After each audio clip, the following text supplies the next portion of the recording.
Die haren waren blonder dan het koren op het veld. Misschien ben ik daarop verleefd geworden. Al waar ik wat verlegen toen, toch waar ik 10 en held. Ik weet nog waar ons leefden is geboren. Met dich heb ik door hand in hand gelopen door het gras. Zeg meidje, wetste nog dat stukje gras door langs de Maas.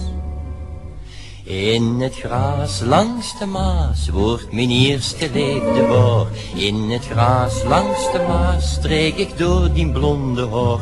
In het gras langs de Maas zag ik dat ik trouwen woel. In het gras langs de Maas schoof ik dich mijn eerste moel.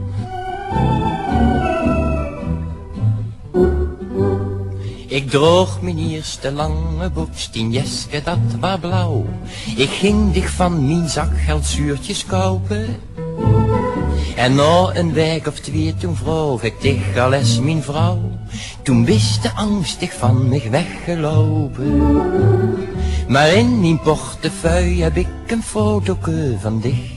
Wil ik aan Limburg denken, dan kijk ik naar die gezicht.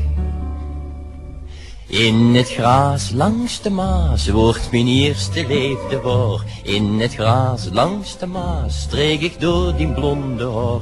In het gras langs de Maas zag ik dat ik trouwen woel. In het gras langs de Maas schoof ik dich mijn eerste moel.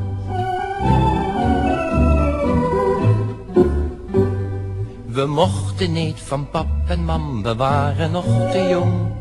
Maar ja, te leefde leed zich toch niet dwingen.